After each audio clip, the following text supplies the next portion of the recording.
Hi, this is Virginia Huon-Camaño with Jackson Landreth and Coles PC. Continuing the conversation of the family visa process, today we will cover how to get started.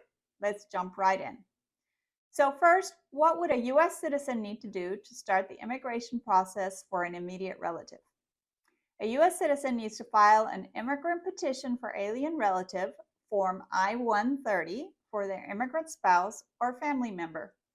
If the immigrant spouse or other immediate relative is in the U.S., they can concurrently file the petition with the Adjustment of Status Form, I-485, which is the application to register permanent residence or adjust status. This I-485 form is used by a person only in the U.S. to apply for lawful permanent resident status or a green card. If the immigrant spouse or relative is outside of the U.S., they would first have to wait for the I-130 petition to be approved, and then the immigrant spouse would have to go through consular processing in the country where they reside.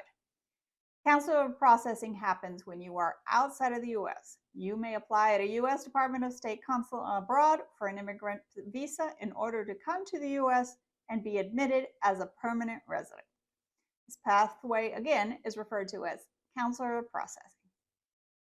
So what about the process of obtaining a family-based visa for a non-immediate relative, either the non-immediate relative of a U.S. citizen or the relative of a green card holder?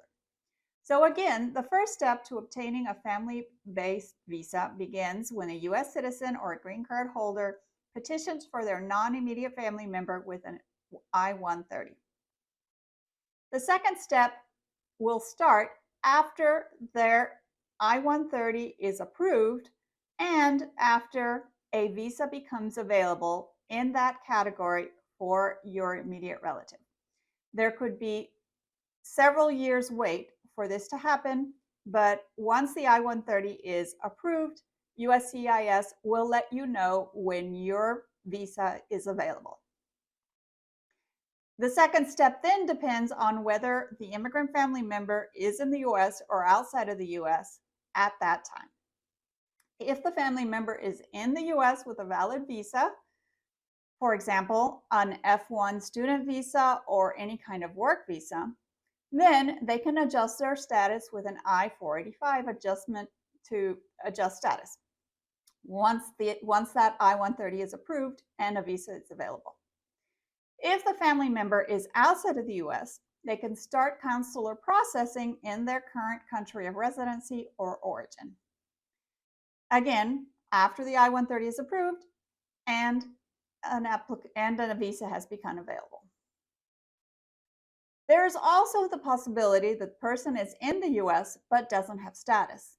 To clarify, not having legal status is different than having a status that has expired. Expired status often occurs if the person came to the U.S., for example, on a tourist visa or a student visa, and then overstayed their status. They stayed beyond the date of expiration on their visa. If they are an immediate relative, there is an automatic waiver for them to adjust their status in the U.S. if they have overstayed a visa. However, they will not be able to stay in the U.S. or adjust their status if they are not an immediate family member, or if they entered without inspection, that is, crossing a border without any kind of visa. In either of these cases, they would either have to get a waiver or go back to their country of origin for consular processing. In addition, if they have been in the U.S. without status for over a year, they would be hit with a ban and would not be able to come back to the U.S. for 10 years.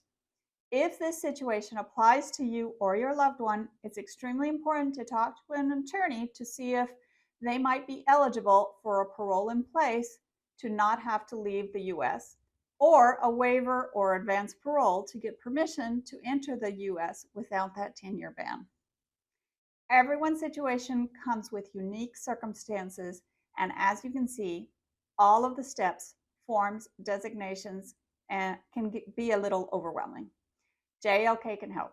Contact us today and follow along tomorrow as we answer some of the most commonly asked questions regarding visa applications.